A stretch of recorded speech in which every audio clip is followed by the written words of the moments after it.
Good evening, everybody. It's a Friday night. Friday from Studio A. Over here in New York on the East Coast. And it is just about 7 o'clock, no matter what dial I'm looking at. So that's pretty good. I'm on time, and I hope that you guys have had a splendid Friday so far. And this is just one of those nights that we're going to coast together and just put a nice little bow on a good week's work. A full week of good work, if you ask me. It started off with a little bit of technical hiccups on Monday night on the 14th. That was a great show, though, with Alan Weiner and Angela Weiner from WBCQ. Had a wonderful shortwave radio conversation, and now I own a shortwave radio, and so does my mother. And I've already started listening to this stuff, and it's I have to get better and better with this. So that's how it all started off. Technical difficulties, yes, there was that. There was plenty of that. Even the second night over here, on Tuesday night, when I came back to Studio A for the first time in a week, there was some technical difficulties that you guys didn't pick up on, but I was able to get through just fine. But now we've kind of hit our stride. Last night was full of fire and fury. I loved that. That was a lot of fun. We've had some great times with Tony Merkel. That was a wonderful guest. BX Investigates on Wednesday night was fantastic. And tonight, even though we don't have Matt here, I'm sorry to tell you, I know it probably let a lot of people down. He had sewer duty today early, so I texted him. I said, "Hey man, we're going to be watching a lot of the Donald Trump clips from the Al Smith dinner. You got it." And he's like, "I don't think I'm going to make it tonight." It's like, all right, no problem. Anyway, you and I are going to watch those. I think they're fantastic. I think it's great. So we got that. I have a couple other things in the second half. I have two questions about botched surgeries.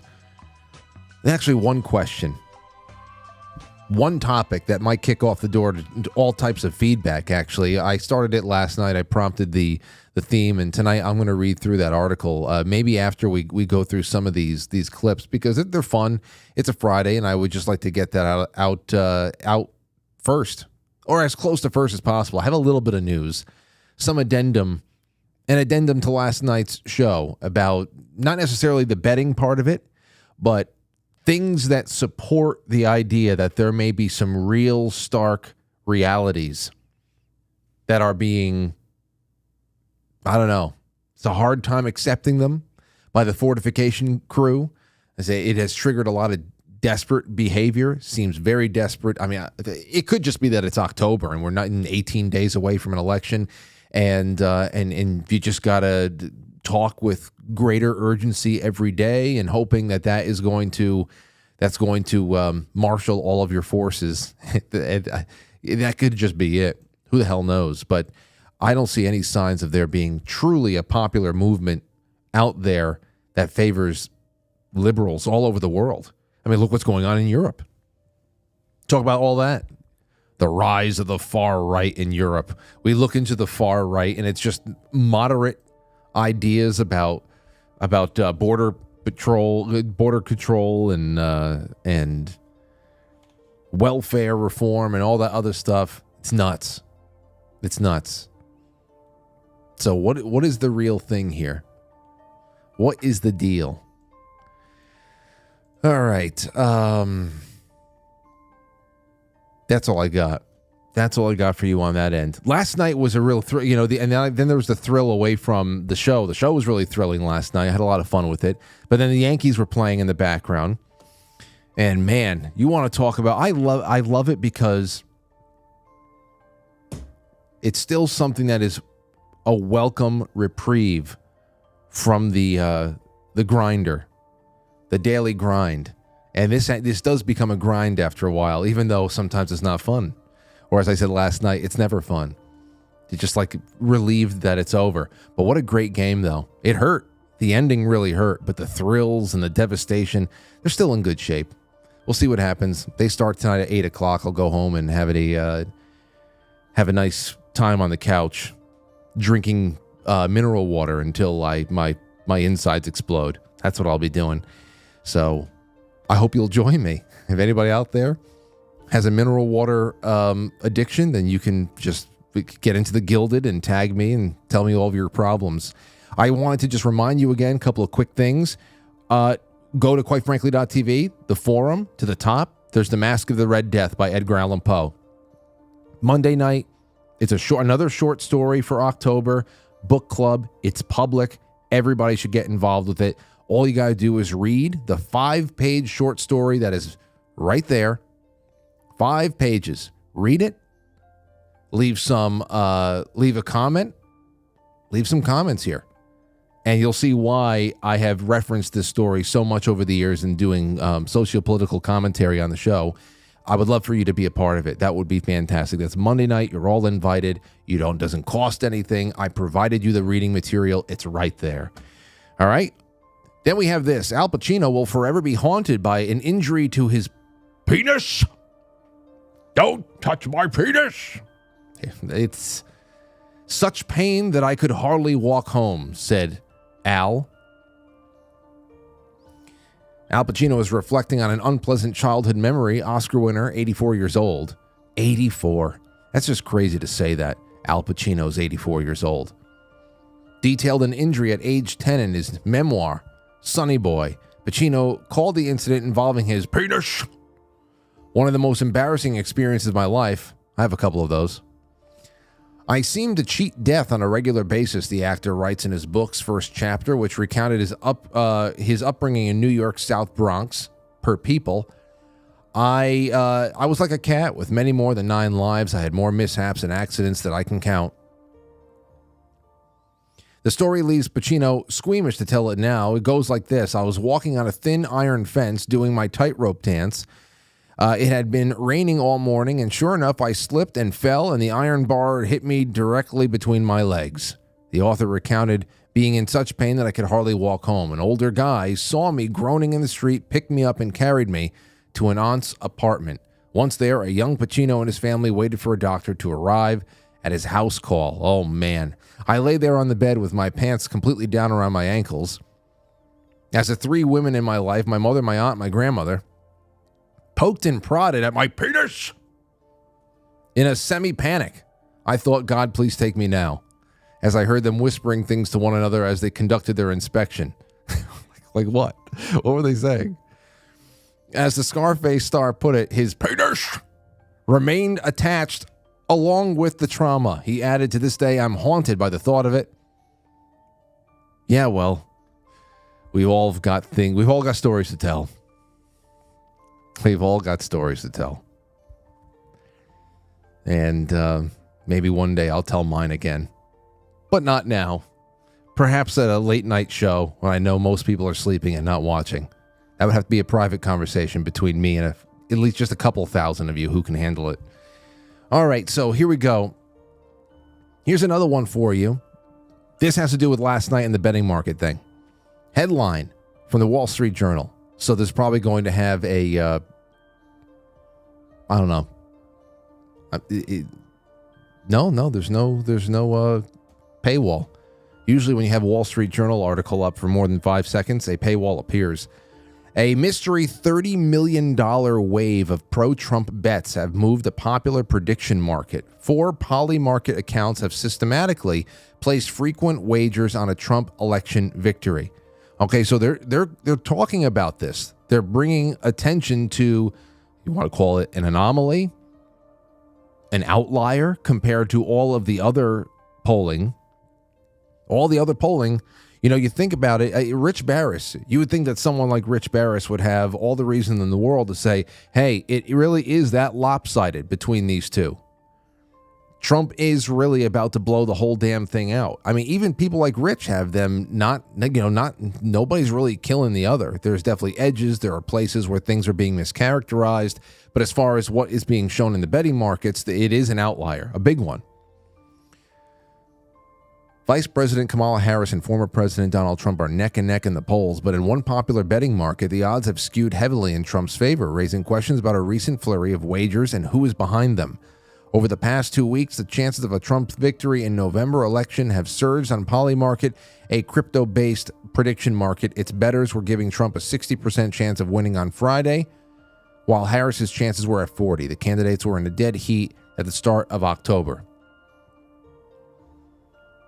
So, let's see. Elon Musk flagged Trump's growing lead on Polymarket to his 200 million X followers on October 6th, praising the concept of betting markets, quote, more accurate than polls as actual money is on the line. That's what I say, but there's a lot of FU money out there. There's a lot of FU money out there. And like I said last night with one of our callers who made a great point as far as, okay, it's one thing to ask the question, as I did, what do the bettors know that we don't? Because you have to be able to look beyond it. And perhaps in looking beyond it and seeing what 2020 actually was and the state of our elections and how really unverifiable all the results are, the margin of error, the media's complicity in all of this nonsense, it is just a very untrustworthy, low-trust society, and it has been reflected perfectly in the way that we conduct our elections now. So is it that you see long shot, you see odds that are really, really bad, and you say, hey, let me put a little bit of money there because if the unthinkable happens, I'll have a pretty big payout. But this swung the odds. The kind of money that's being put in here has swung the odds in the other way. It's actually going to have diminishing returns at some point. No?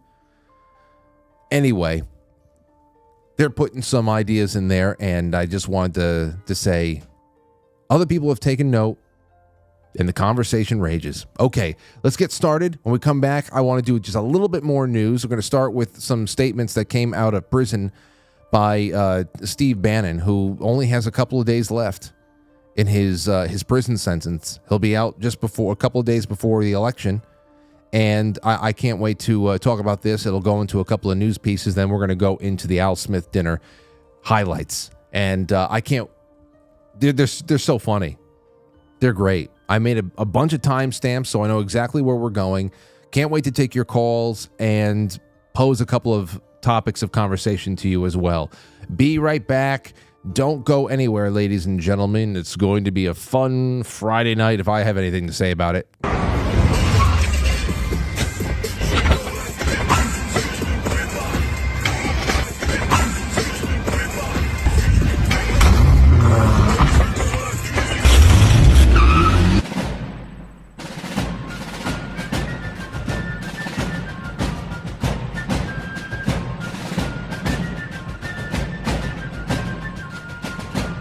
You let one ant stand up to us, then they all might stand up. Those puny little ants outnumber us 100 to 1. And if they ever figure that out, there goes our way of life. It's not about food. It's about keeping those ants in line. That's why we're going back. Does anybody else want to stay? Let's go!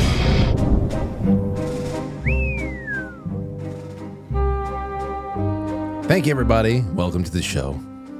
Welcome to the Friday night show. Oh, by the way, we still have a couple of dozen of these left over. And I'm talking, for those of you in podcast land, I'm talking about the, quite frankly, assault mug. Handcrafted, fantastic mugs. You can get them through our coffee provider, which everybody should be starting to stock up on coffee and things like that to start stuffing stockings with. They are fantastic gifts for all occasions. But as you know, whenever we put in an order for these to be crafted, it takes about 60 days for another 100 to be physically handmade. I think there's only 2 dozen left or so. So there's no way that we're going to be able to get more made in time for Christmas. So if you wanted to give somebody a, quite frankly, mug for Christmas or a late year birthday or something like that, you better go grab it now, because it's... I'm going to have to make an order sometime in the next month or so, just so that we can start the new year with them. But there you have it. And get some coffee while you're at it, because it's just fantastic stuff. Been mixing my protein with the coffee lately, and it has been a game changer. Game changer. Said, you know what? Let's try the coffee instead of the milk. And it cuts down on the gas, I'll tell you that much. Not a lot of bloat. It's not a bloaty affair. Okay, let's go to the National Pulse for something. This is about Steve Bannon. Bannon prison statement: Biden-Harris are illegally holding me past my release date. Former Trump White House chief advisor Stephen K. Bannon has issued a blistering statement sent to the National Pulse explaining how the Biden-Harris regime is holding him illegally, refusing to accept his First Step Act eligibility, and incarcerating him longer than required in order to swing the election. Kamala Harris is the queen of mass incarcerations, Bannon told the National Pulse. Detested by black and Hispanic men who are refusing to turn out and vote for her, she has done nothing to implement President Trump's heroic First Step Act. In fact, welcoming hundreds of thousands of hardened illegal migrant criminals while allowing U.S. citizens eligible for early release to rot in prison. No mass deportations, but continual mass incarcerations. On August 29, 2024, Bannon filed a motion to reimpose bail or impose a period of supervised release. The government's response to Mr. Bannon's en banc petition has been pending for over 75 days. His lawyers say, quote, the court should grant Mr. Bannon's motion for bail pending completion of Supreme Court review and order the Bureau of Prisons to release Mr. Bannon immediately, end quote.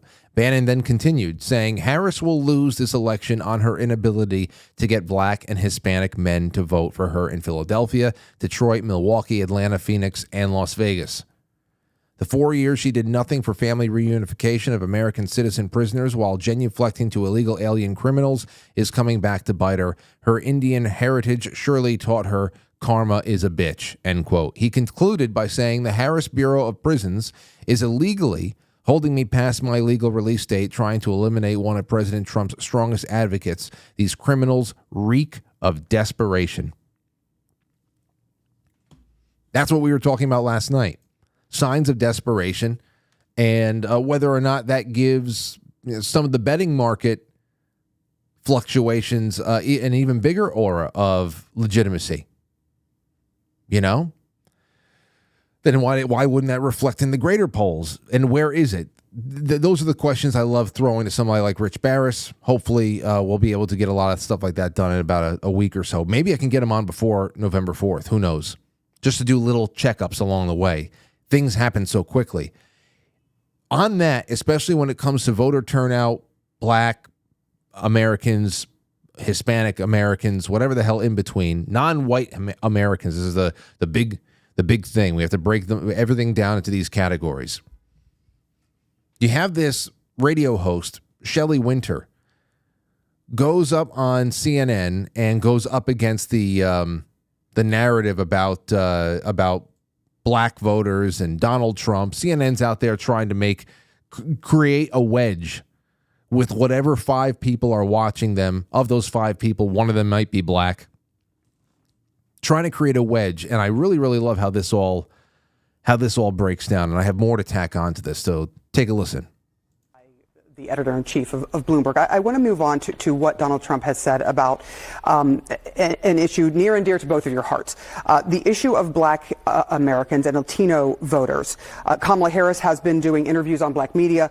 Trump, though, is overperforming in polling with both groups compared to past Republicans. Here is what he said when he was... By the way, this is something that they have only recently been comfortable enough to admit, that he is overperforming. Even though 2020, I believe that he garnered more non-white votes than any Republican candidate since Eisenhower. I think that's what it was ridiculous. Something like 60 years or more. I forget what the hell it was at that point, but it was incredible. And they're like laughing it off. And now that we're only a couple of weeks out, you can see the desperation because the language that's being used to describe this and to push back against it is becoming more and more severe. He was campaigning in Pennsylvania. Any African American or Hispanic, and you know how well I'm doing there, that votes for Kamala, you got to have your head examined because they are really screwing you. They are really screwing you. It is Kamala, for the record, but he is denigrating voters. They're so fucking petty. It is Kamala, for the record. Kamala.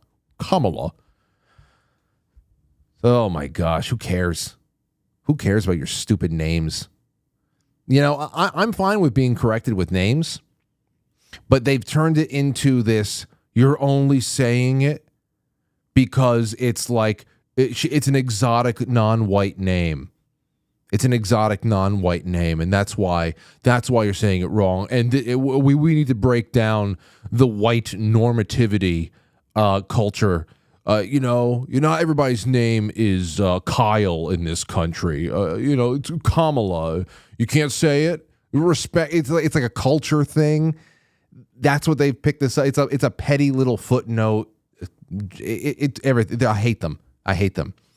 Otherwise, because I've met plenty of people along the way who have names I never heard before. Their families come from other countries, and I ask them what their name is. I ask for pronunciations and corrections, or they give it to me, whatever the hell it is, and you write that in your little notebook in the back of your head, and you move on. But I know why they're coming at this from a completely different angle, and now I don't give a shit. Now your name is Kamala. That's what your name is forever now. Now I want it to be Kamala forever. You stupid bitch. Whoever the hell this one is, linebacker. For making a choice that he does not like. Shelley, to you, what do you think? Because they are really screwing you. It is Kamala, for the record, but he is denigrating voters for making a choice that he does not like. No. Head examined. Trump says you should have your head examined if you are still buying what liberals are selling, especially if you are a black American, because you're not even a priority anymore. If you're black, middle class and down, you are ignored and offloaded in favor of non-citizens regularly now. Non-citizens and foreign governments. Whenever it isn't a major election year, that's exactly what's going on. When it is a major election year, the press produces race war narratives. They project strife. They project bigotry.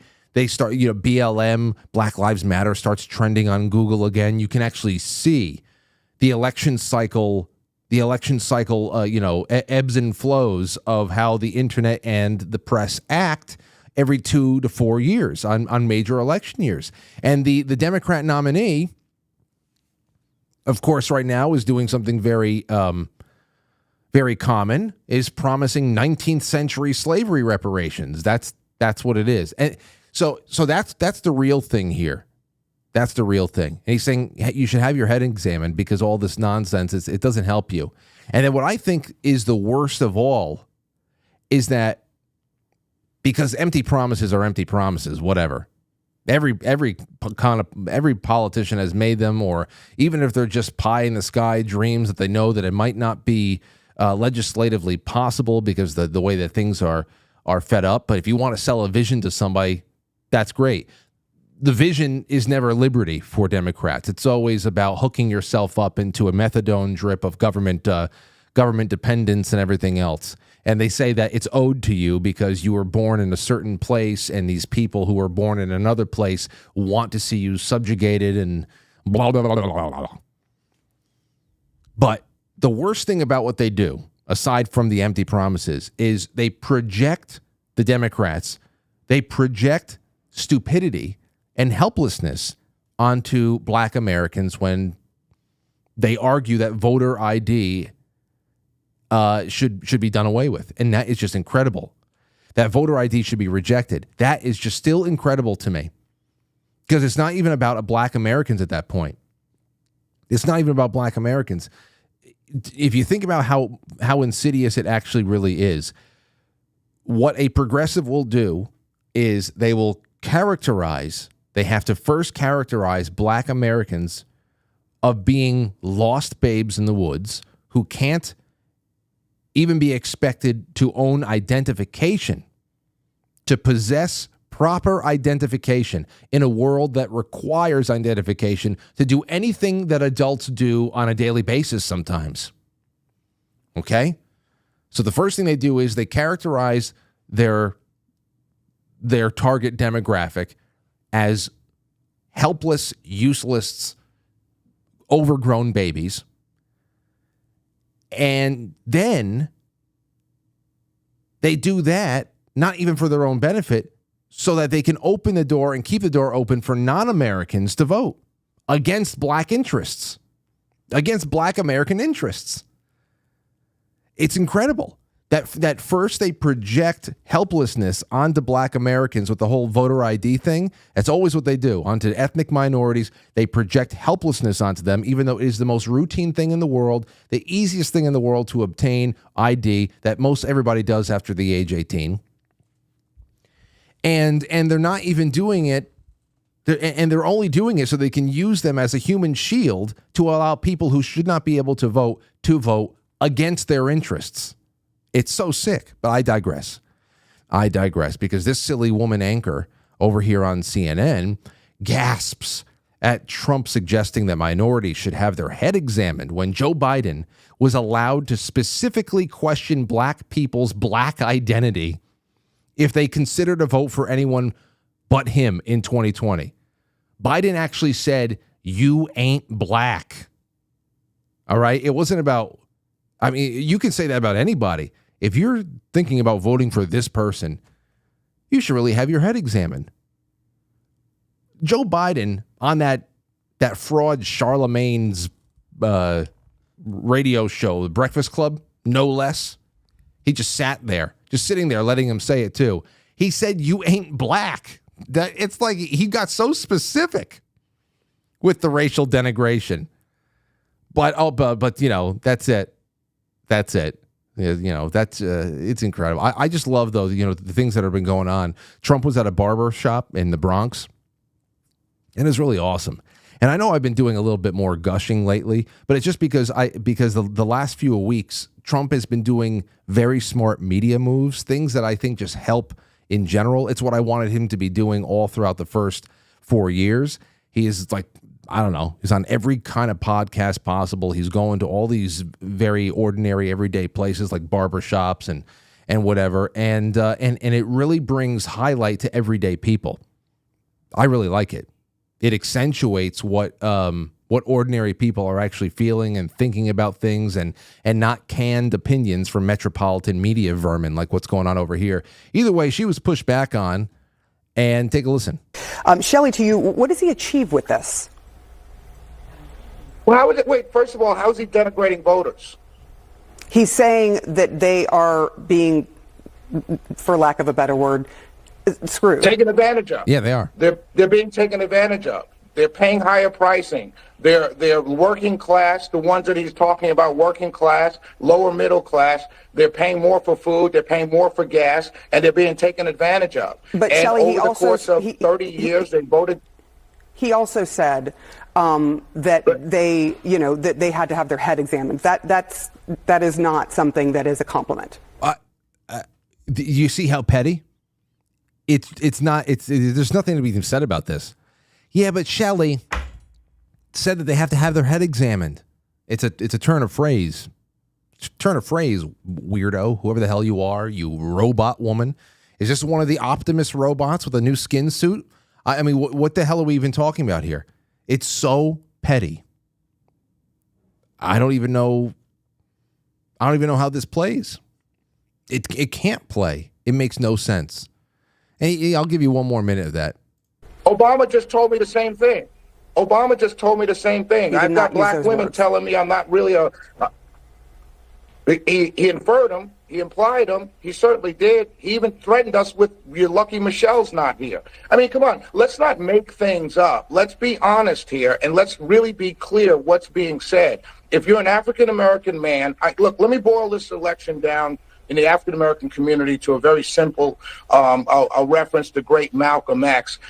This race is between House African-Americans and field African-Americans. And the field African-Americans are going for Donald Trump. I'm talking about your men who build, your men who put things together, your men who work with their hands, your men who do things, not the men who push paper, or the men who are connected to power and want to continue to be connected to power. Are you denigrating African American men who are professionals who work in white collar jobs? Is that what I'm hearing from you? I gotta find something to be just squirrely about. Wow, I'm shocked. And I work at CNN. I deliver the shocks. I can't believe it. It's falling on nobody. It's falling on deaf ears. Don Lemon was talking about how he was saying that this is just really bad what he sees coming out of black men, because when the DNC had their little circus in Chicago, he decided to take a little bit of a city tour and do all of those man on the street videos that we were watching around that time back in August. And he's talking about what the things that he's seen over here. Sounds a lot like Donald Trump. Actually, he's coming from a position of these people, these brothers are they're feeling things and they're assessing things wrongly, and they need to reassess their position. Now, if he had only said they have to get their head checked, I'm sure that he would have gotten his head bitten off on CNN, wouldn't he? But we know what he's working for and what angle he's pushing. Take a listen to this. Yes. I've been talking to a lot of voters, and I will just say that you texted me right around the Democratic convention, and you said, I am talking to people, and Kamala Harris has a problem with black men. Yeah, and I told the campaign I did not hear from them. I mean, who am I for them to get back to me? But there's a problem. And look, I went from battleground state to battleground state. When they invited me to the convention, I didn't just want to fly there. I said, I'm going to go and talk to voters in battleground states. And I did. It was not curated. I went up to people just doing man on the street. I said, who are you going to vote for? Black men. And time after time after time, they said, I'm voting for Donald Trump. Why?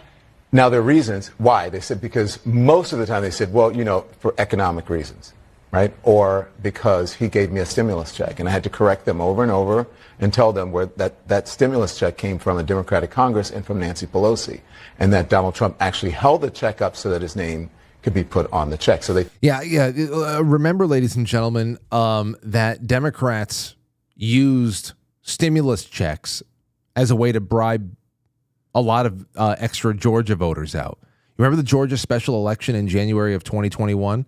That they used stimulus checks to try to bribe voters down there. Most people are not saying, well, Donald Trump between 2017 and 2019, this is what it all comes down to. Again, they had to destroy the memory of December 2019. They had to destroy the memory of it. The way we were feeling going into the holidays of 2019, people were feeling up. They were feeling confident, even though what Trump and the GOP were able to do as far as deregulation and tax reform and all that stuff was just so minimal.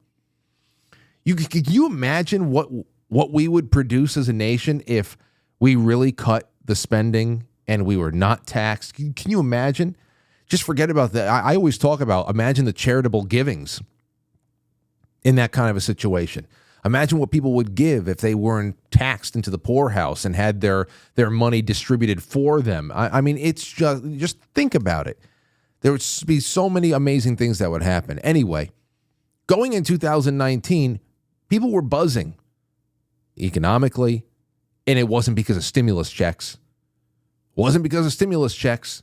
Nobody was getting stimulus checks in 2019. They always have to be focused on the steamrolling and the flattening of the world that happened very conveniently in 2020, and the flattening of the economy because everybody was told to stay home. Everybody was told to quit their jobs, or they couldn't go back to their jobs. Businesses were closing up because nobody was on the streets frequenting and patronizing stores that had, brick and mortar locations anymore. I don't know how many thousands of businesses in New York City alone died and never came back. I mean, you think about what was steamrolled and destroyed in 2020. They want to focus on that because making money from 2020 had a lot to do with where are you getting support? Are you getting rent moratoriums that are going to help you? Are you getting a stimulus check here? It wasn't about going out there and earning. Before that, people were earning. They were employed. They were loving it. And that's what they're really talking about.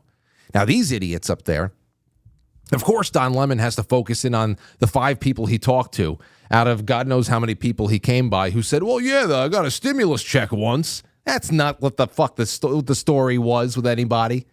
That's not what was going on. That's not what was going on. But again, they're there to try to figure out why people could possibly be considering anybody other than Kamala. You know, essentially trying to examine their heads for them. I hate them. I hate them all. I hate them. Yes. The hate flows within me. So it's part of that. Statement. That's just that. I don't know. What else do I have here? Oh, here, one last thing, because I want to get into the fun stuff. Here is Joy Ann Reid. Joy Reid claims that black male Trump voters are part of a global fascist phenomenon. Come on now. Come on now. Now, this is what I'm talking about. This is part of the desperation I see. Because statements like this are only ever made when a person has given up trying to convince somebody or, whatever, to convince anybody on a certain thing. And it's finally like, okay, well, then screw you. I don't need you anyway. She's already at that phase. Just incredible. Let me see here. Let's take a listen to this quote. Have you noticed how sharply the polls have shifted in Trump's favor over the last couple weeks?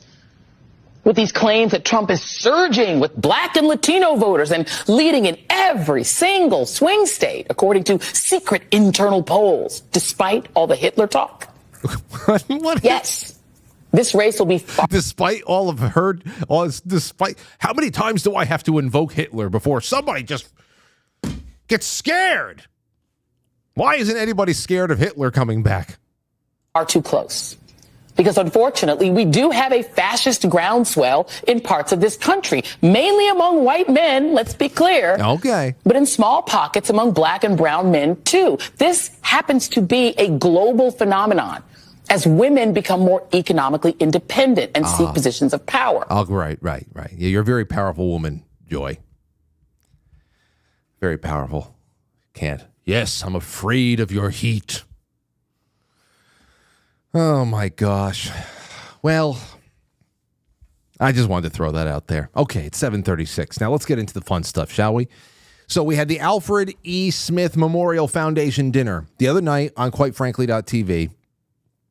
We replayed the 2016 dinner where Trump really went in on everybody, especially Hillary Clinton. It's one of those things that you have to go back and appreciate every once in a while. It's just cozy, to be honest. Well, it happened again. Now in 2024. And even though Kamala didn't show up there, he's sitting right next to Chuck Schumer the whole time, and Mike Bloomberg is right in front of him with his beet red face. I don't know what the hell's wrong with him. What's going on with this? Is he just drunk? Is he Irish all of a sudden? I don't know what's going on with Mike Bloomberg's face. He kind of looks like, what's her name? From Mr. Rogers in the Land of Make-Believe. The one with the drunk nose, the red nose. What the hell's her name? I'll remember it in a couple minutes. And here's a little bit on this if you don't understand what the background of it. It's commonly known as the Al Smith Dinner.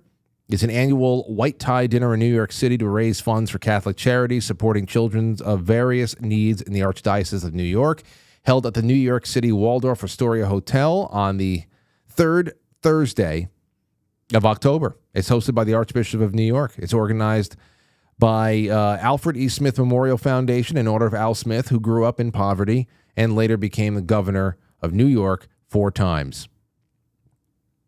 So there you have it. And it's almost like a roasty kind of environment here. But it's got kind of raunchy. Then again, nothing is not raunchy these days. It was emceed by Jim Gaffigan, who I know is not a big fan of Donald Trump, and I've heard him say some pretty dopey things just about, he's from the center left kind of standpoint, and he said a lot of dopey things, but he really delivered a couple of good singers here that everybody could enjoy. Here's one of them, and then we'll go on to all the Trump timestamps that I have. Democrats have been telling us Trump's re-election is a threat to democracy. In fact, they were so concerned of this threat, they staged a coup. ousted their democratically elected incumbent and installed Kamala Harris. In other words, all her dreams have come true. Really? It really makes you consider the power of prayer, right, Cardinal? Sometimes prayers take 3.5 years and a George Clooney op-ed. Wow. And I'll tell you, there was some interesting things said here tonight. And I love just watching the people around because it's such a diverse dais over here. And Chuck Schumer is the one that I focus on the most. Because, man, oh, man, he's... all the severity of what we are given on a day-to-day basis really falls away. You wonder why they're so willing. They're so willing to kill everybody in the process. Meanwhile, they're sitting there next to people that they habitually call Hitler, which is, at least to them, the worst thing you can call anybody. They're sitting next to Hitler. How can you be there? Why would you even show up? You're sitting next to Hitler. You're being addressed by Hitler. Hitler just said a joke at your expense. You're ribbing at each other. Oh, what's this? Hitler once, donated to your campaign years ago and your friends.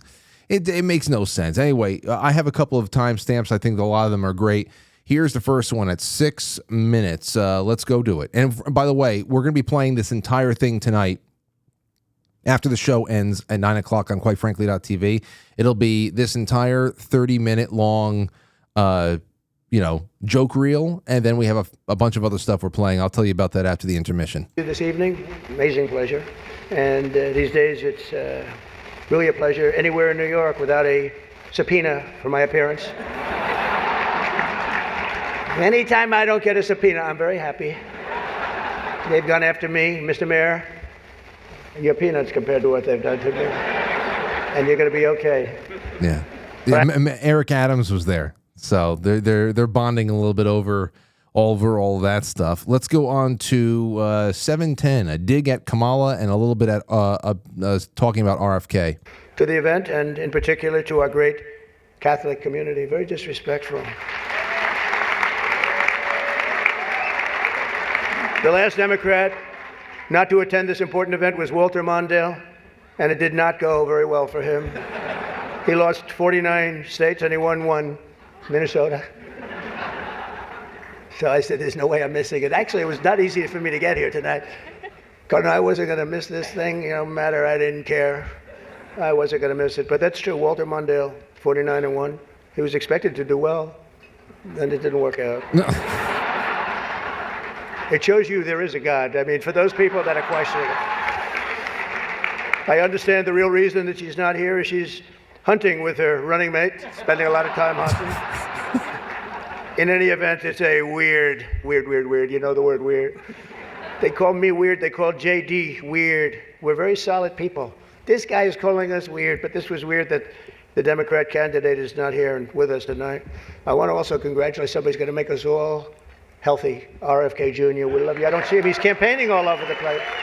He's campaigning. You're all over. Hello, you both. Nice to see you both. Doing a good job. He's a great guy, too. He really is. He's going to make us a healthier place. We're going to let him go wild for a little while. Then I'm going to have to maybe rein him back. Because he's got some pretty wild ideas, but most of them are really good, I think. Now let him go wild. You better let him go wild. Oh, man, that'd be so great. That would be listen, if we're just talking about just what's the best kind of television programming we're going to be able to get for the next couple of years? Oh, man. With RFK running around doing his thing, I hope he runs. I want to see that kind of wildness. Can you imagine if we get glyphosate banned in this country? That would be amazing. It really would. He's a good man. Okay, so here we have let's go to the 10-minute mark. 10-minute mark. We got some more fun barbs at poking and prodding. This is good. There are some people that were here for almost that length. I know many of them, and it's not a pretty picture. It's not a pretty picture. The two candidates for president are supposed to exchange good-natured barbs, and we get along very well. I didn't like Biden very much, and now I like him quite a bit. And now I say that she's much worse than him. He was a much better candidate than her, actually. And when we hopefully win, dispose of her, I like her a lot, but right now I can't stand her. I can't stand. I've never liked people that I was competing against.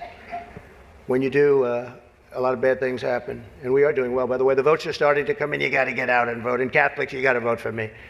Just remember. You better remember I'm here, and she's not. I could have done that too. But you do something that's incredible. The Catholic Church, you're helping the poor, educating children, and supporting the vulnerable. But if you really wanted Vice President Harris to accept your invitation, I guess you should have told her the funds were going to bail out the looters and rioters in Minneapolis, and she would have been here, guaranteed. She would have been here. Guaranteed. Yeah, guaranteed. Absolutely. All right, so now let's go to 11:45. I think this is the he talks a little bit about, this is when he ropes Chuck Schumer in for a little bit, and he also makes a pretty awesome joke against Gretchen Whitmer. You saw this, Gretchen Whitmer giving some freak mock communion last week, like putting a potato chip or a Dorito on some girl's tongue like it was communion and all that shit. She's such a, there's a reason why they call her Stretchin' Gretchen. I heard all about that. No doubt about it. Freaks and assholes. Here you go. Listen to this one. But many of you are Manhattan liberals from the media and the Democrat Party. I always say the Democrat, you know, Chuck doesn't like that. He likes Democratic, and it sounds much more beautiful, the Democratic Party. I always say the Democrat Party because it sounds worse. That's exactly what I say. Just stop calling them Democratic. That's an adjective. That's the way you describe somebody. They're not Democratic people. They're Democrats. It is true. He likes Democratic. Why don't they just change the name? This way, you know, it is Democrat. But I must say I was shocked when I heard that Kamala was skipping the Al Smith dinner. I'd really hoped that she would come because we can't get enough of hearing her beautiful laugh. She laughs like crazy. We would recognize it any place in this room, and all polls are indicating I'm leading big with the Catholic vote, as I should be. But I don't think Kamala has given up yet. She hasn't. Instead of attending tonight, she's in Michigan receiving communion from Gretchen Whitmer. That's not a pretty sight. No, it's not. No, it's not. Well, first of all, whoever wrote the jokes for Trump needs to be given a Nobel Prize. These were good ones. I'm not even doing all of them because, if you want to watch the whole thing, we're going to have the whole thing afterwards. But I love that. That laugh. Laughs like a maniac. But Catholics, please don't be too insulted by Kamala's absence. If the Democrats, he says, thank you very much, I appreciate it. If Democrats really wanted to have someone not be with us this evening, they would have just sent Joe Biden. He's having second thoughts, you know that, right? He wants to come back. If she does any worse in the polls, they're going to bring him back again, I think. Chuck, he's going to do it. He's the one that got him out. That's the guy. That's much more so than Crazy Nancy, I will tell you. Incredible. Because I know him. He did it. It's incredible. I love that. It takes balls. This takes a lot of balls to be up there and to have that room split and to also know that there's a broadcast aspect of this that is going to go out to millions and to sit right there next to Chuck Schumer and just be unflappable in that. I know he did it. He's the one that did it. Much more than Crazy Nancy. It's just there is no hesitation, and that's what's so awesome about it. I want to listen to that again. And Chuck just sits there like he's, I don't know. He's a creature, isn't he? He's having second thoughts. You know that, right? He wants to come back. If she does any worse in the polls, they're going to bring him back again, I think. Chuck, he's going to do it. He's the one that got him out. That's the guy. Much more so than Crazy Nancy, I will tell you. Because I know him. He did it. He did it. Joe has almost disappeared from view. The only way he could be seen less is if he had a show on CNN. They had nothing. They've got nothing. Fake news, right? Fake. I just love it. It's just unflappable. I love it. All right, let's go to the 16-minute and 15-second mark. Let's go 15-16. What do we got here? Chuck. Oh, he goes back at Chuck Schumer. Glum, looking glum. Sometimes very beautiful. But the press is reporting that Democrats are starting to panic. they're panicking. They are panicking because, you know, the votes that are coming in very, very strong a certain way. I won't tell you what way that is, but Chuck Schumer is here looking very glum. Doesn't he look glum? He looks glum. But look on the bright side, Chuck, considering how woke your party has become. If Kamala loses, you still have a chance to become the first woman president. And I actually said, do you mind if I do that? He said, no, you got to do what you got to do. He's a pro. He's a professional. No, he's a good man, actually. I hate to say it. Don't ever use it against me, please. I'll say this dinner was really setting me back when I say it, but I've known him a long time. There's a group called White Dudes for Harris. Have you seen this? White Dudes for Harris. Anybody know? Are some of you here? White Dudes for Harris? Doesn't sound like it. But I'm not worried about them at all because their wives and their wives' lovers are all voting for me. Every one of those people is voting for me. And as you may have seen, Kamala did an interview on Fox News yesterday. It went so poorly for her that the Democrats have been forced to install another 100 drop boxes throughout the city. And the upside really is Kamala now sees the benefit of deportation. She wants to deport people. She's vicious. She wants to deport people. So there's that. Okay, I have a couple more here. I love that. Now this one is testy. He makes a joke about whatchamacallit, Kamala's husband and the allegations of him getting handsy with a woman in the past, beating her up. That was a headline about a week ago. Of course, if it was a headline about Trump, it'd be in its second week of intense coverage, but can't do anything with it. Gloria Allred would be out. You know, the Code Pink group would be out there. It'd be nuts. Is this it? Hold on, we're looking at 1805. Give me a second. 1800. Okay, here we go. Deporting Brett Baer, Fox. It's an interesting interview last night. Huh? A major issue in this race is child care, and Kamala has put forward a concept of a plan. A lot of people don't like it. The only piece of advice I would have for her in the event that she wins would be not to let her husband, Doug, anywhere near the nannies. Just keep them away. Oof.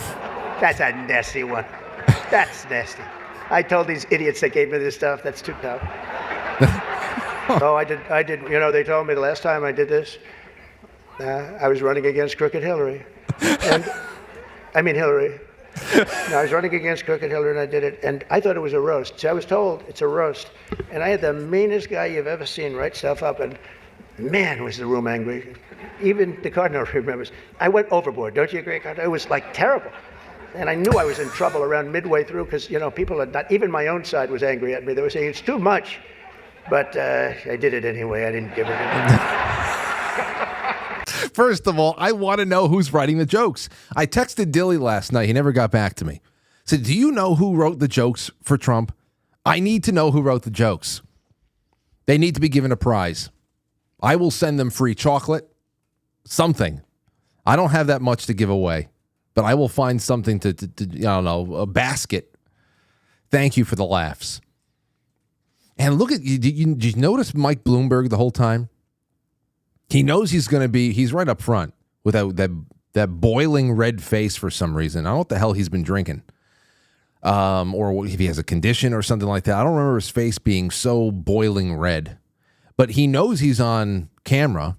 He's front and center right in front of Trump. So it must be so tiring. Unless maybe it's not. Maybe he's just dead. He had to be stone-faced, not one smirk the entire time. He has to look like he's just, I can't stay. I'm just going to keep myself composed until he's gone. Even Chuck Schumer is just like, this is, oh, you know, this guy, he's a character. Yeah, what kind of character is that, Chuck?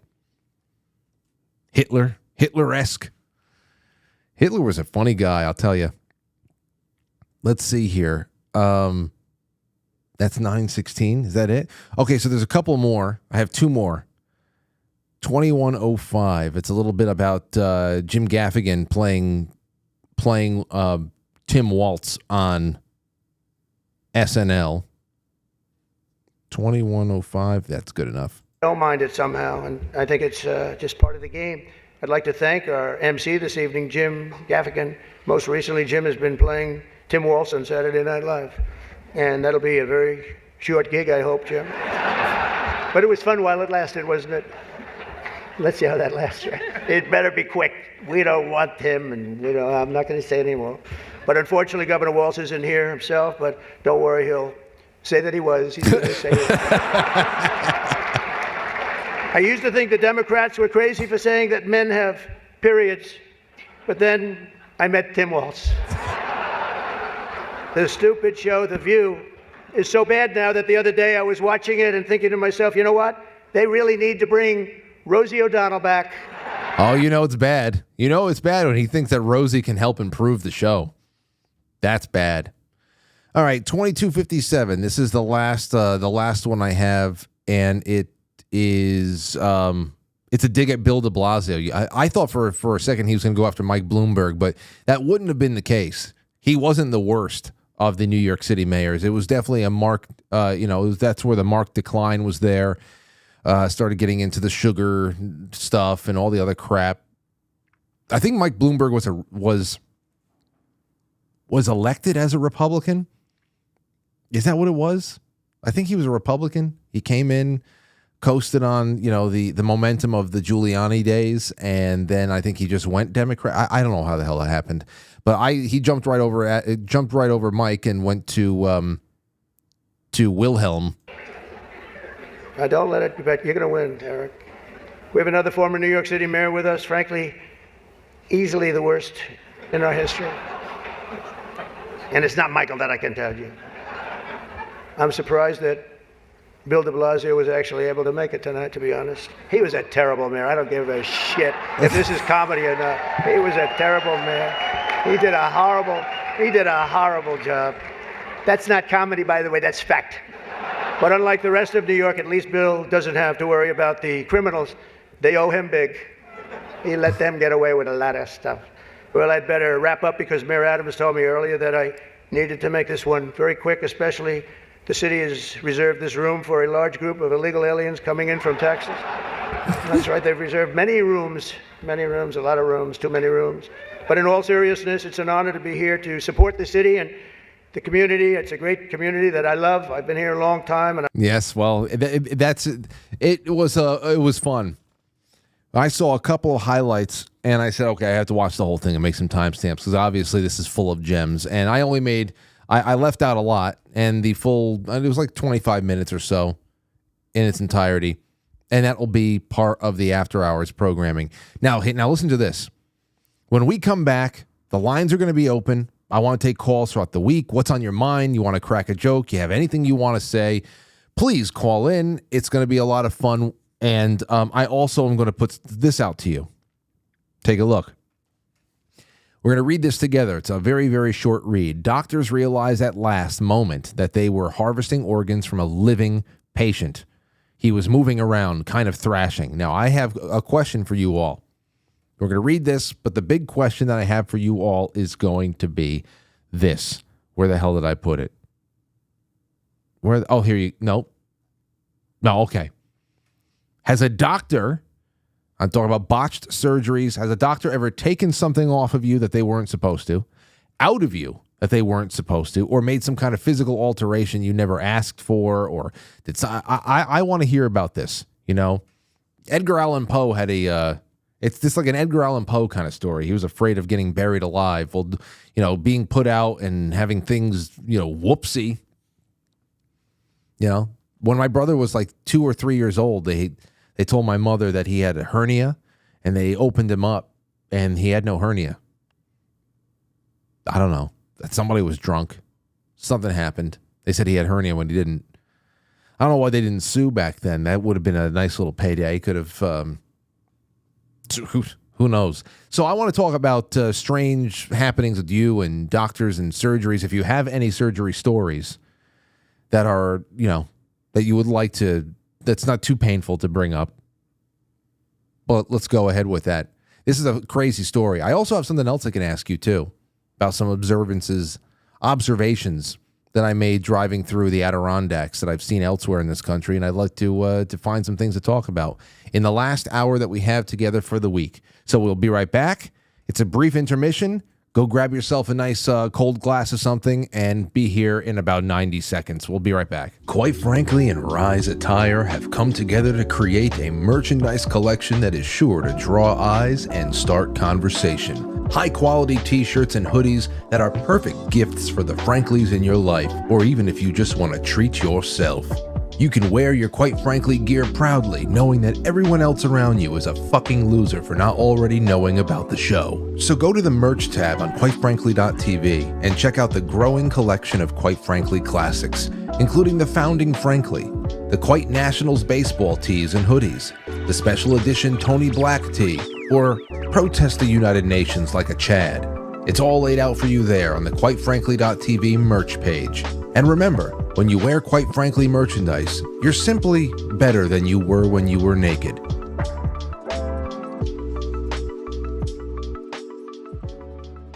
It's intermission time, folks.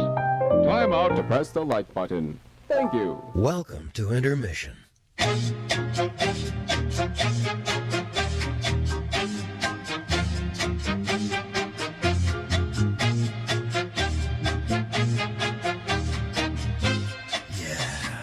Intermission.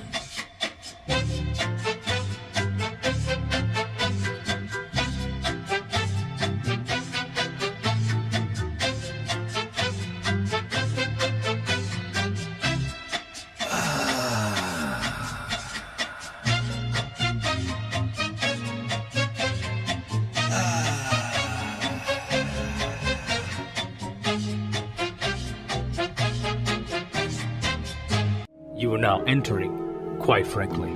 Quite frankly. Quite frankly. Quite frankly. Quite frankly. Quite frankly. Quite frankly. Quite frankly. Quite frankly. Quite frankly. Quite frankly. Quite frankly. Quite frankly. Quite frankly. Quite frankly. Quite frankly. Quite frankly, guys. Quite frankly. Quite frankly. Quite frankly. So everybody watch. Quite Frankly.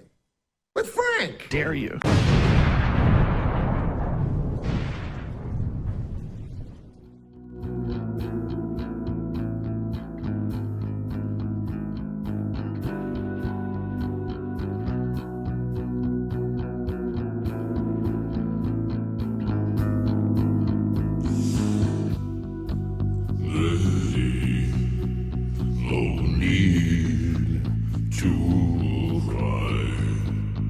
I need the modulator for this one. Let me wipe those teardrops from your eyes.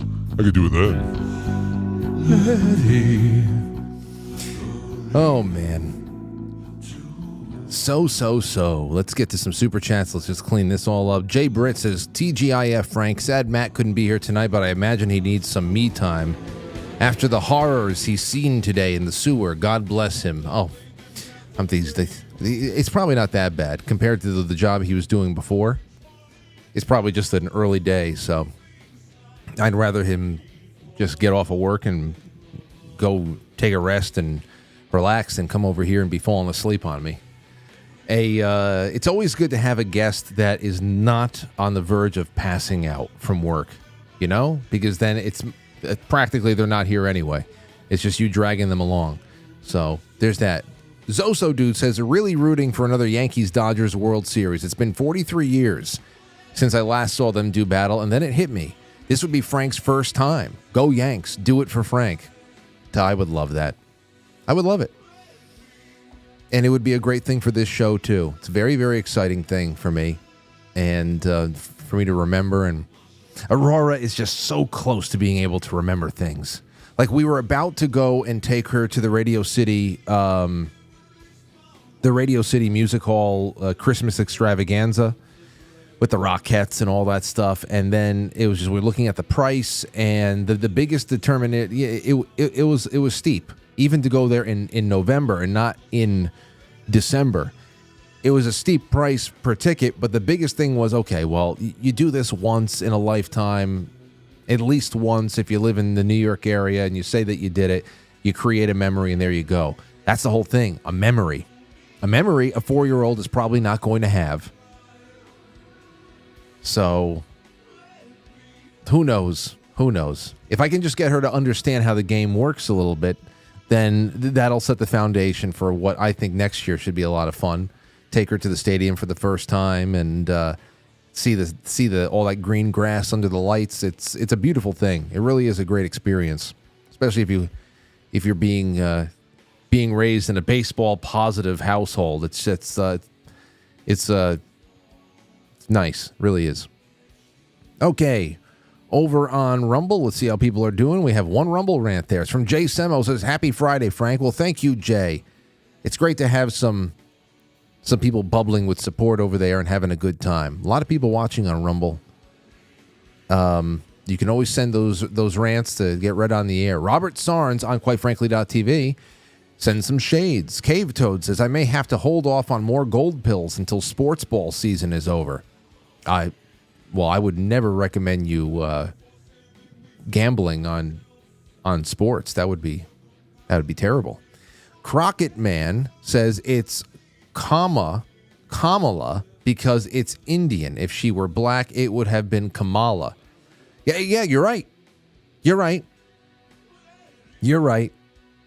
You know, I'm actually making her blacker by calling her Kamala, and she's rejecting it. So that's their problem, not mine. Doug Simmy says us. Well, thank you so much, Doug. It's great to have you. Okay, let's see here. Oh, one other thing. I just want to let you guys know. Another thing to go to the forum for over the weekend is this thread that I pinned to the top. QuiteFrankly.tv. Click forum. We need people to get into this thread because we want you to be a part of the November bulletin. Okay? Quite frankly, bulletin, what are you thankful for? Just give us a couple of heartfelt words. It doesn't have to be an essay. A heartfelt words. What is it? Is it people, circumstance, a way of life, your faith, a combination of things, your job? What? Just let me know where you live, a decision you made long ago that has paid massive dividends, even though it was a scary decision for you to make. I have a lot of great ideas for topics on this show that I'm going to have a wonderful time rolling out in November and December, when it's a really just an opportune time to just get down into human condition, gratefulness, gratitude, everyday situations. And I think it's going to be, regardless of what's thrown at us in a couple of weeks, it's going to be necessary. We're going to have to hunker down together. After the show ends tonight, I want to just put this out real quick. The after hours tonight, Trump Al Smith dinner full speech, Timothy Gordon, the Synod officials attend gay advocacy retreat, Shane Cashman, the Wayback Machine, what happened with that, Jimmy Corsetti, the Great Wall of China conspiracy, Brian McClanahan, why do we have the Electoral College, Jim Willey, expectations for BRICS Summit, which I was talking to Robin McCutcheon the other day. She wants to do more on BRICS soon, so maybe in November. Comcast CEO Brian Roberts on the future of media, and then to fill out the late night is Art Bell, Spooky Ghost Stories, Halloween Night 2013. So we got a lot of great stuff lined up tonight on QuiteFrankly.tv as soon as this broadcast ends. So just you can keep it parked here, and we'll take care of you. Here is a statement on the Trump appearance at the Al Smith dinner from the very joyful campaign of Kamala Harris. This is very joyful people. Also, at the same time, I don't know how it's possible, the most bitter bunch of bitch witches that I can conceive of. Below is a statement from Harris Waltz 2024 Rapid Response Director Amar Moussa on Donald Trump's appearance at Al Smith dinner. Quote, Donald Trump struggled to read scripted notes written by his handlers, repeatedly complaining that he couldn't use a teleprompter. It was they can't be serious. They can't be serious. He did great. It was a very he's right. He's reading jokes not by handlers, by joke writers. You know, by comedians. It's obvious, and he's got good timing. He even acknowledged when some jokes didn't land. It's funny. It was funny, and the complaining about how he couldn't use a teleprompter is more so about, you know, your campaign's reliance on the technology. He did quite fine. I think it was a great time, but they're retarded. He stumbled over his words and lashed out when the crowd wouldn't laugh at him. Lashed out? What are you talking? The rare moments he was off script, he went on long, incomprehensible rambles, reminding Americans how unstable he's become. And of course, he made it all about himself. He may refuse to release his medical records, but every day he makes it clear to the American people he is not up to the job. Like, what universe? What universe do they belong to? This, it's funny. It's flabbergasting. My flabbers have been gasted constantly lately. But at the same time, it is concerning. Because as I was talking about with Adel and Zach yesterday and in a few other places, there were some statements made, I forgot who on Twitter had said it, that this election could bring about a major mental health crisis. And when that came up over the course of our conversation on the Thursday afternoon broadcast, I said to myself, it might bring some attention to a real mental health crisis. It is not going to create one. We are a very mentally ill, detached from reality, splintered in all ways kind of a nation. It's a serious situation. They're very mentally ill. I mean, this right here is a very detached. What the hell is that response? I mean, we watched most of the biggest highlights there. I only skipped a little bit, but I mean, he was wheeling and dealing, massaging shoulders, glad handing. So I don't know, but neither do they, and it's all very tiring and ridiculous. So here's what I want to bring up to you before we open up the lines, and I'll just put the number up on the screen just for the hell of it. Just for the hell of it, the Yankees just scored 2 runs. It is 2-0 off the top, right off the top. Do it. Do it. So Mad. I'm so mad, and my anger will make them win. I'm so confident that other people will do things. All right, so here it is. Doctors realized at last moment they were harvesting organs from living patient. In October of 2021, doctors at a Kentucky hospital were moments away from cutting into a man who was declared dead. Now, that's what I don't understand. Declared dead. Good golly, Miss Molly. He was moving around. The supposed cadaver started weeping. He was moving around, kind of thrashing, thrashing around on the bed. Natasha Miller, the surgeon who was assigned to perform the procedure, told NPR, and then when we went over there, you could see he had tears coming down. He was crying visibly. Miller claims she and 2 other doctors in the room refused to carry out the organ retrieval, so the case coordinator called the Kentucky organ donor affiliates asking what to do. Its directive, according to what Miller overheard, was to find another doctor to do it, she told NPR. Find another doctor to do it? They're alive. The man, 36 years old, Anthony Thomas T.J. Hoover II, was declared dead at the hospital after a drug overdose, despite his sister claiming she saw signs of life as he was being moved to the operating room. The procedure was ultimately canceled, but the bone-chillingly close call, which was revealed as part of a September congressional hearing into organ procurement organizations, raises tough questions about the protocol surrounding the practice.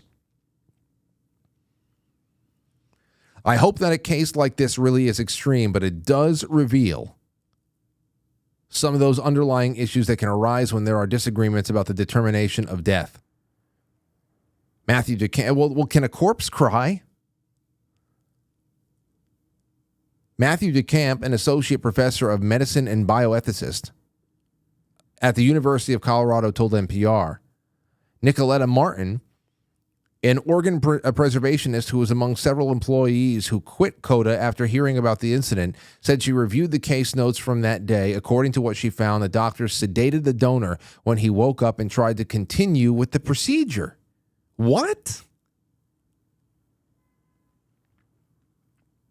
Wait a second.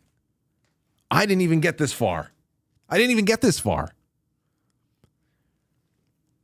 Maybe I should start reading all of the articles before I do. But I think, no, it's part of the charm of the show. According to what she found, the doctor sedated the donor when he woke up and tried to continue with the procedure.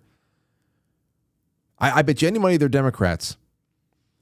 That's everybody's worst nightmare, right? Being alive during surgery and knowing that someone is going to cut you open and take your body parts out. Martin told NPR, that's horrifying. Others in the industry say that this has happened before, down to callous orders given from above. Robert Cannon, a transplant surgeon at the University of Alabama, recalled an incident when he had already opened a supposedly brain-dead patient to prepare their organs for procurement who suddenly started breathing. The bosses at his area's procurement organization told him to proceed, but he refused. Good for him. Quote, we were all shocked that an OPO person would have so little knowledge about what brain death means that they would actually say, oh, you should just go ahead, Cannon told NPR. And we thought, no, we're not going to take any risk that we murder a patient, end quote. This doesn't seem to be a one-off, a bad apple. Greg Segal, the co-founder of Organize, a group that advocates for reforms in an extremely strained organ transplant system, told NPR. I receive allegations like this with alarming regularity. According to Donna Rohrer, TJ's sister and legal guardian, he now has trouble remembering, walking, and talking. COTA, however, has denied the most damning allegations made about the incident, though it did confirm that Miller was assigned to TJ's case. And then finally here, no one at COTA has ever been pressured to collect organs from any living patient, said Julie Bergen, CEO of Network for Hope, the organization that was formed after COTA merged with another network. In a statement to NPR. Yeah, just send James O'Keefe over there with a bottle of Chardonnay and a pair of, whatchamacall, couple of goofy disguised glasses and a fake nose. Send James O'Keefe over to COTA with a bottle of Chardonnay and a Groucho Marx disguise, and somebody will talk about how they're killing people all the time for their intestines. COTA does not recover organs from living patients. Yeah, only that's just Planned Parenthood. COTA has never pressured its team members to do so. Sounds very, very public relations-y. Holy shit. Just proceed. Man, okay, so listen. This is an incredible story. It's 8:17. We have about 40 minutes left with each other. I would love to get you guys to call in on this. Not only just if you have any, I know we have a lot of nurses and doctors out there. If you have any kind of insight on this and whatever comes up along the way, I'd love to hear about it. But I would also like to hear any kind of stories from you wherein a doctor has ever taken something out of you or off of you or made an alteration to you that you didn't want to happen or you did want and it got messed up, or just let me know what the hell it is. And here's another one. Do you know anybody who went in for surgery and came out in some way changed? Because I have testimony from somebody about that, and I'll get to it in just a second. Let's take a call. 845, you're on the air. Go ahead. I'm going to turn this off.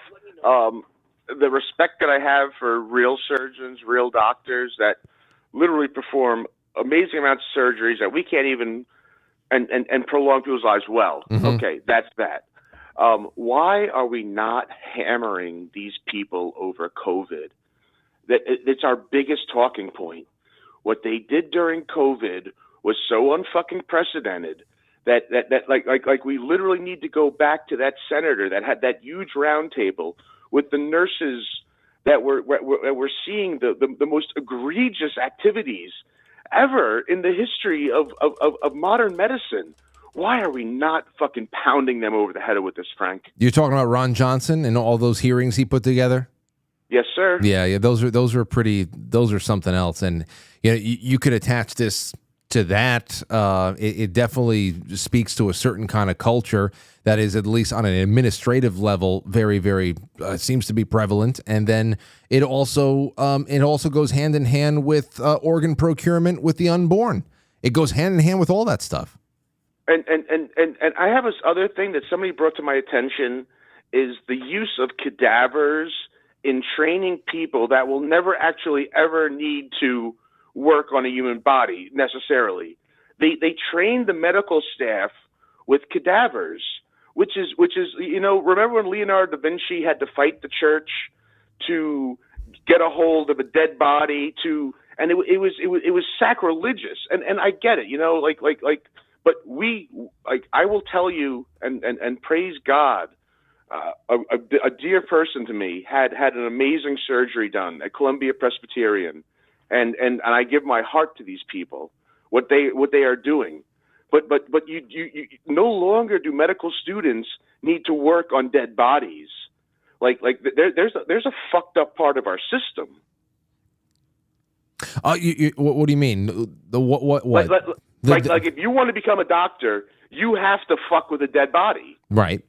Like you don't need that. That's not part of your training. You do not need to work on cadavers. Well, I mean, all right. Well, I don't know about that. Well, thank you for the call. I don't know about. God bless. No, thank you. And you made plenty of great points. Now we're just getting into other things. But people have been dissecting, and people offer up their bodies to science all the time. And new generations of doctors and scientists, I guess there's some kind of hands-on experience that's gained by actually opening up a person and being able to see where everything is and where everything should be, especially when you go into a living person who needs help. I mean, just to say that, well, we already opened up enough people to diagram where everything should be in books, and now just study the books. So when you can go, you have to have some hands-on experience. And with a novice, I'd rather than be dealing with a donated cadaver than a living person, especially with a novice. So I don't know about that. Maybe somebody can call in and say whether or not it still is in your medical. If we have anybody out there that can tell me what you think is necessary for a doctor and cadavers, that would be wonderful. All right, King, what's going on with you? Comment. Hey, how you doing? Hey. Oh, I woke up on the operating table once. It wasn't as severe as this guy, but that kind of thing happened to me. Really? Oh, yeah. Back when I was like a young man, which is a long time ago there, I fell from like 30 feet in a warehouse, landed on my feet, and shattered my left heel, right? So they had to insert a pin into my heel, and then put a cast up above, whatever. So as they're prepping me, like, for the surgery and everything like that, they had, like, the two nurses that were going to assist the doctor, they're trying, they're just trying to talk to you to make you comfortable and going in. But me being who I am, I'm trying to turn it into something else and hit on them and all that shit. But that's neither here nor there. I didn't know that. And then I didn't know you had a fall like that. That's a pretty big fall, huh? Yeah, it was pretty bad. I thought I was dead. On the way down, I was like, wow, this is how it ends. But I landed on my feet, so that saved me. But anyways, right, so go into the operating room. They put me under the anesthesia. I'm out, right? And so I wake up, but I'm still in that anesthesia fog, you know what I'm saying? Yeah. So I'm laying like face down, ass up. Broads know what that means. Yeah. I'm laying face down on the operating table, and I can hear them talking and all the tools clanking and stuff. So I start trying to like push myself up off the table, like a push-up, like to let them know I'm awake here, but I can't because it's like I weigh 300 pounds, right? So one of the nurses notices, and she goes, "Oh no, wait, stop! He's moving, he's awake." And the other nurse goes, don't worry about it. He's from the Bronx. He can take it. And I was like, you motherfucking bitch. In my head. I can't say it. But I'm sitting there trying to yell, scream, but it won't happen. Then, Frankie, I hear the doctor. I hear him fire up the drill. I hear the of the drill, and I'm like, oh no. And I felt them drill right into my heel with a fucking power drill. And the pain was just like so mind-numbing. I passed right the fuck out. I can't believe that this is a real story. I can't believe you never told this story. That's an incredible. My right hand of God. It's a true story. Yo, that's horrible. Oh man, the pain was just like, well, it goes like straight to your fucking brain, man. It was just like, and then you're just out. Damn, that is horrible.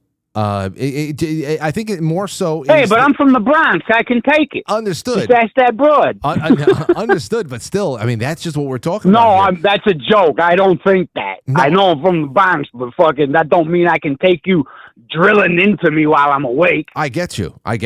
Because it's more so the inability to communicate, that almost like paralysis where you know what's going on, you can feel everything. It's one thing if you know what's going on and you're totally numb. But the fact that you know what's going on, you can feel everything, but you just can't communicate it it's a messed up thought. Thank you for the call, man. That's a scary story. No problem, man. All right. There you go. That's a scary story. That sucks. Boy, oh boy. Now, this one is from Mark Swan. Mark Swan apparently had a new personality take over his body with his new kidney. I'll talk about that in a second. We got another call that's coming in. 707, you're on the air. Go right ahead.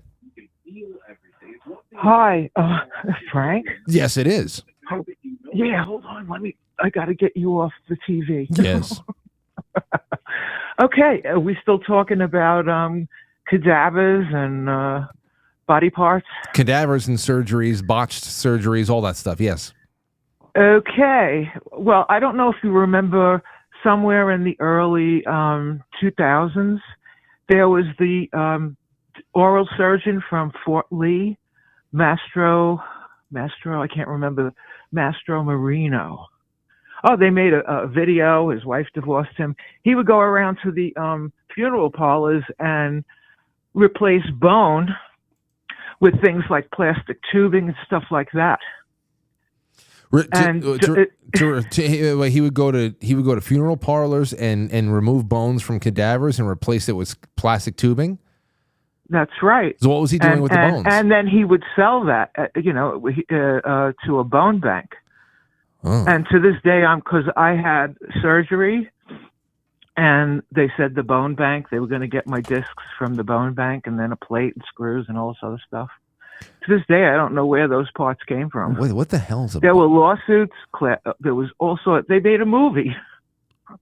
A bone bank. I'm looking up. I never even heard of bone banks before. What is a bone bank? It's a bone bank is where bones and tissue from cadaver to where provide they harvest. If you give your body over to science, or if you say that you can be a donor. Yeah, I get you. I'm seeing it now. Donate bone grafts, all that. Okay, that's right. That's like that's some H.H. Holmes kind of stuff right there. Well, just then I remember listening to another night when you were talking about it, and you said, well, did you pick up like the personality of the person who gifted you their organ or bones? And I've always wondered about that. What did you receive? I received 3 cadaver discs, cervical. Okay. All right. And so you said you always wondered that, but I mean, that should be pretty easy to detect. Do you find yourself after the surgery a lot more easygoing, a little bit more irritable? Did anybody ever say that, hey, you've kind of changed a little bit, or you have a new sassy, edge to your personality? I don't know. No, it's hard to pinpoint. Okay. It's really hard to pinpoint, but yeah, you just, when you realize that another human being donated something to you or to a bank, and then it was delivered to the hospital when you were having surgery. Yeah, I didn't realize that was going to happen. When they said bone bank, I thought they were growing it, or maybe they would take it out of my hip or something. And yeah, because when they brought me into the for the surgery, what they did was they had to shock me first before they knocked me out. So the last thing I remember is electricity going through my body.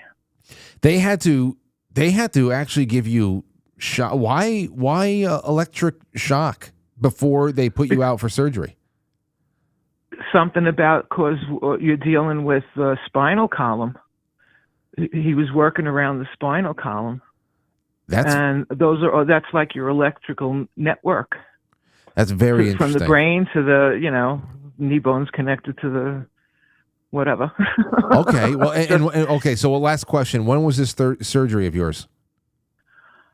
Okay, let's see, 2003. All right, April of 2003. All right. Well, I appreciate the call. Thank you so much.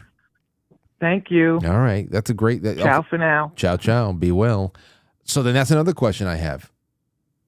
If you listen to this show and you are in the medical field, especially if you are part of like the OR or if you're a surgeon, I know we have a few of you out there. What do you know about that? I mean, that's 2003. It's not too far off as far as, it's not an ancient surgery, but maybe it isn't done anymore. But anything regarding the spinal cord, electric shocks, electric shock therapy before the thing goes down. Now, I had a physics teacher who told me one hell of a story.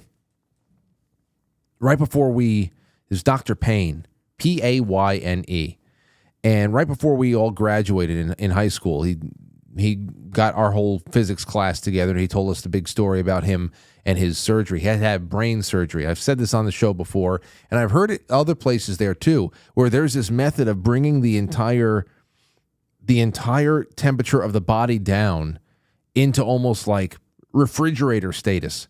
Like you put the person out and slowly start chilling, almost like you put all the person's blood through dialysis. But as the blood starts filtering back into the body, it's actually starting to gradually be chilled. And it is by lowering the temperature of the blood that's being circulated through the patient's body, they are actually able to access certain parts of the brain without killing the brain. Like lowering the temperature of everything, it preserves the brain and it gives you more time to do that. So essentially, they're bringing you to a point of almost like controlled death. I don't know how you explain it. That's the way he was explaining it. I wish I could remember more of the story, but that was, 2003, right around the time that our last caller was getting worked on too.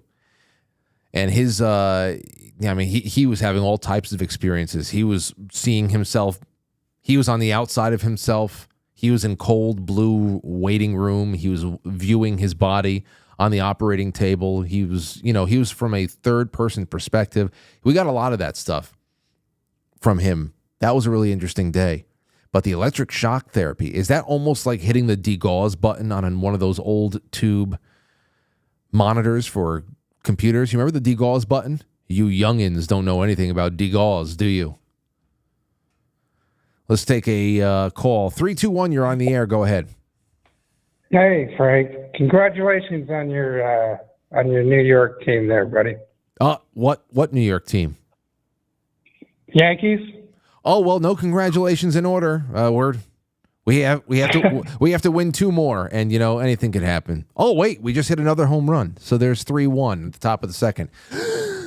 All right. There you go. It's like, whatever you do, don't mention them anymore because you might jinx something. Keep going. Okay. You got it. I was going to say something about something else, but you got me thinking about this last caller and King. But, I had a brain aneurysm, right? And then they pronounced me dead because what happened, it was like for 3 minutes, he went flatline. They said, oh, he's dead. Well, my mother was, she's a surgery nurse from another hospital and also like head ICU unit nurse. She barged right in and she went right to my arm, and the needle that was supplying the blood as I was losing it was out of the vein, and she pushed it back in. Wait, hold on. You were laying there, just you're just bleeding all over the place. I bled out during the surgery, and I went flatline for 3 minutes. Oh my God. Yeah. And my mother saved my life. She's from another hospital, and she was watching the whole thing from out the doors. She barged in there, said no, and she checked my arms real quick. And it was obvious to her that the needle that was feeding me the blood was not feeding me the blood. That's why I was bleeding out on the other end, or my nose or whatever. And so she saved my life. And abracadabra, I'm still here talking to you, my friend. Thank God. Thank God. That is awful. I mean, that's one of the ways that Michael Myers killed one of his victims. I think in Halloween 2, he just.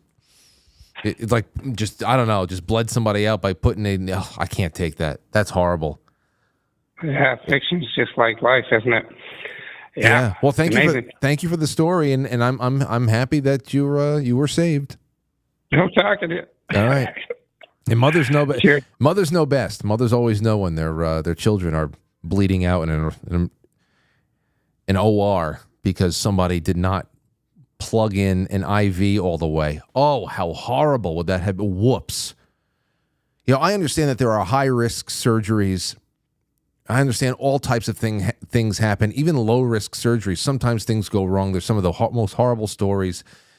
Hospital waiting rooms are a place that is just pregnant with all types of glorious and nightmarish possibilities. People who are waiting the birth of babies, people who are awaiting the results of very dire scans, whatever the hell it is. But a whoopsie like that, we forgot to plug the tube all the way into the vein and we bled him out. Ugh.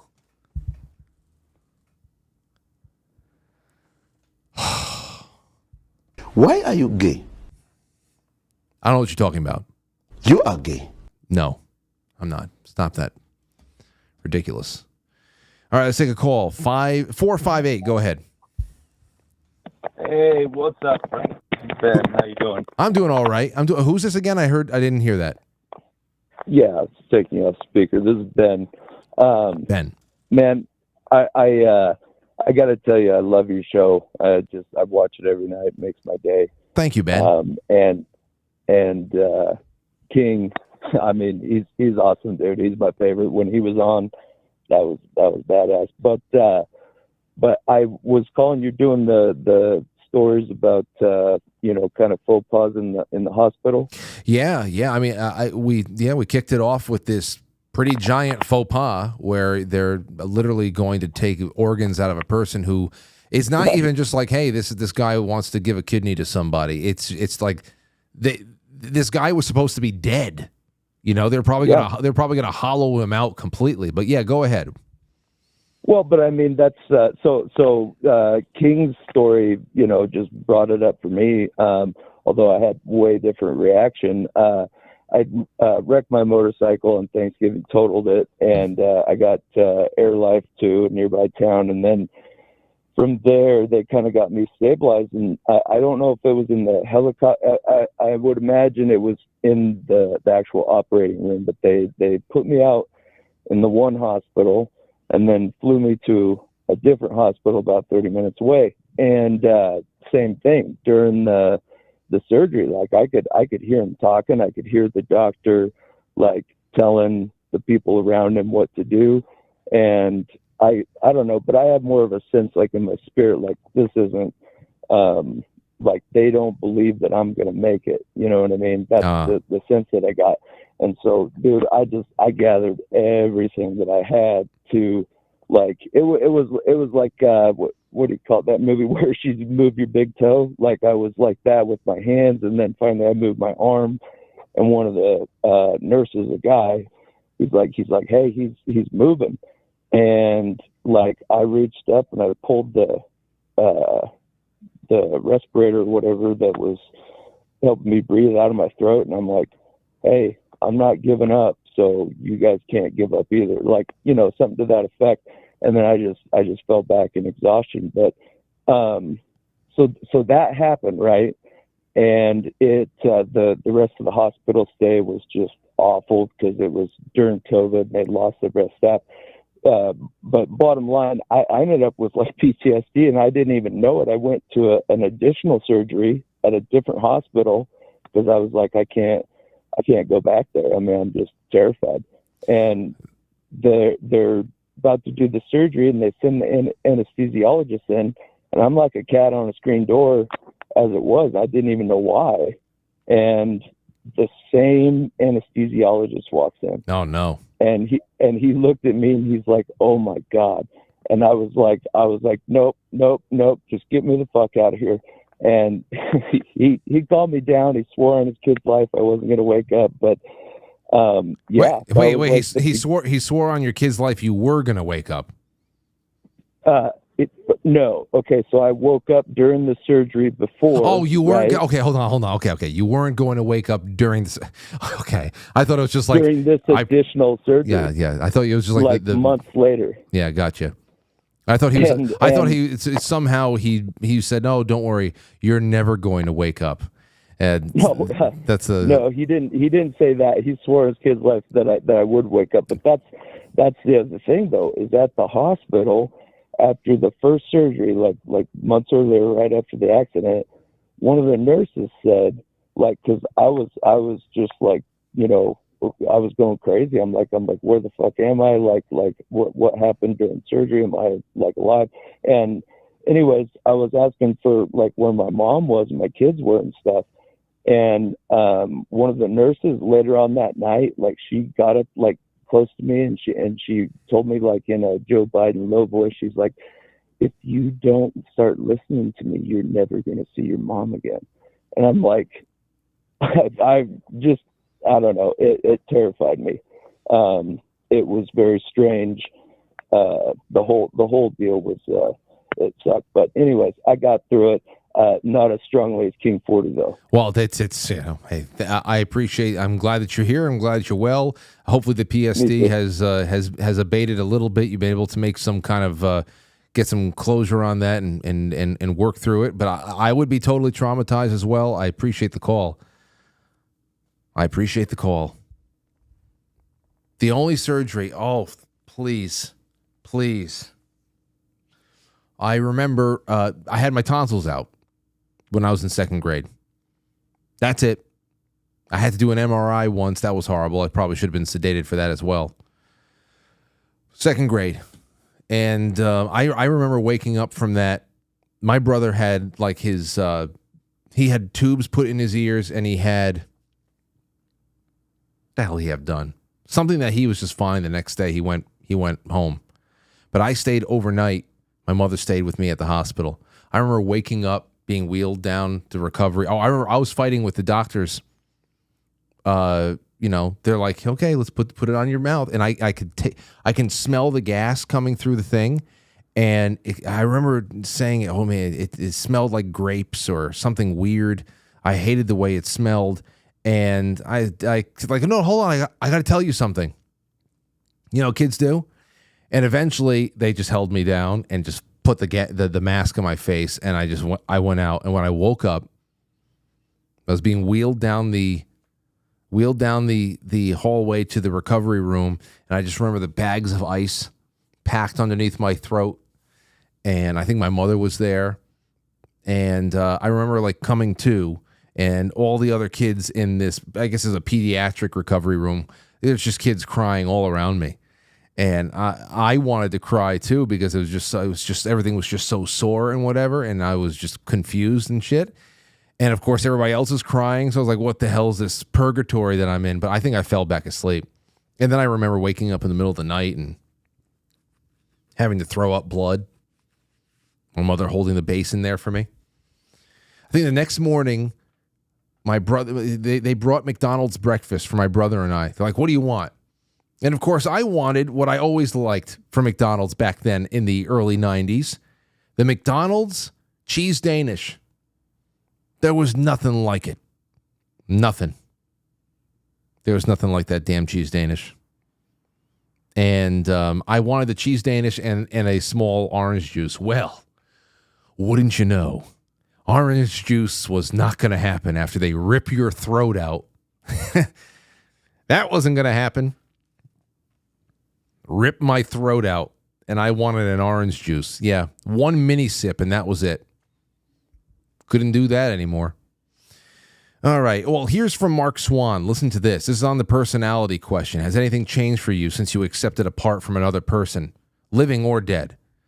He said, Frank, I have no, he said, people around me, his initial text message was that he has coworkers that claim that he is, he must have received a kidney from a black woman. So I guess he has black coworkers. Here's what he said. He got some testimony from them. I said, please get some statements from your coworkers. I want to read it on air. And he said this, new kidney, new personality. Here's a quote. I have noticed a change in Mark Swan, since the kidney transplant. Hell yeah. Did he get a confidence transplant too? LOL. The first 4 months, I really started wondering about the race and ethnic background of the donor.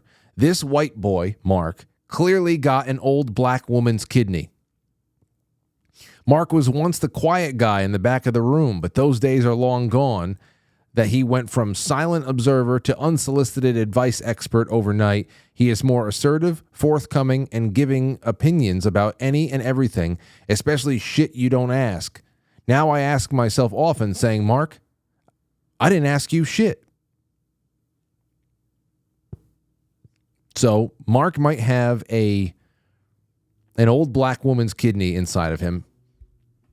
And there you have it. So that's our bridge. Good for him. Good for him. Good for you, Mark. That's it. And now he can say, you know what? He can probably get reparations. He probably classify. He probably qualify, I should say. At least like a fraction of whatever they're going to pay out. Maybe he can get a business loan, a 100% forgivable business loan. So ridiculous. Okay, let's see here. Okay, let's take another couple of calls. 860, you're on the air. It's John from Connecticut. What's going on, man? Hey, hold on. Whoops. I was been trying my balls off. Sorry, pal. Yeah, so surgery shit fucked up or right way around. Right when I had my shit that happened to me, I had a C5, C6 dislocated fracture, and I had a posterior iliac crest fusion done to me, right? And I wore a halo and everything, and a fucking broke neck, right? Same thing like Superman had, C5, C6, except mine was bruised, not fractured. In any event, the guy that was there, right, for the bad surgery for your topic for tonight, and yeah, I believe King's story. I'm not trying to better King or nothing, man. King's fucking died like me too, so that's why we're the same, I think. Anyways, the guy that I met, right, they cut his wrong leg off. They fucked up when they were doing bad surgery, like, right? And the one that was supposed to get cut off was supposed to get cut off, right? But they cut off the good one. And holy shit, this guy was pissed off like a motherfucker, right? And I fixed his brakes because I had like wrenches Velcro to my chest, and his brakes weren't working on his wheelchair. Up in that place in Connecticut there, well, I can't remember, Gaylord place. It's like the fancy rehabilitation place that I was able to get in there, $10,000 a day. Hold on, John, right? you're breaking up. You're breaking up. Oh, I'm sorry. Okay, you're okay. Did you hear most of it? All right. Well, yeah, I heard. I apologize. No. I apologize. Okay, hold on. Listen to me. So you're talking about this guy went in. They cut off the wrong leg, which I don't know how that's possible. It was the good leg looked just as bad as the bad leg. How do you cut off a leg that's not in desperate need of being amputated? Because when you get washed off in surgery, they put an X on it.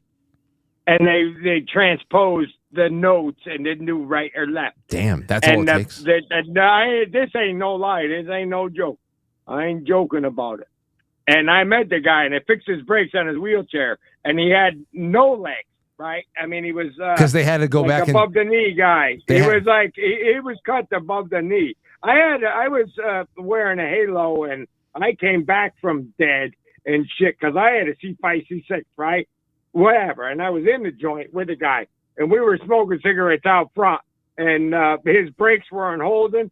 And I could still walk and move a bit, right? And I had wrenches taped to my chest, not taped, Velcro like, and I was able to adjust his brakes on his wheelchair.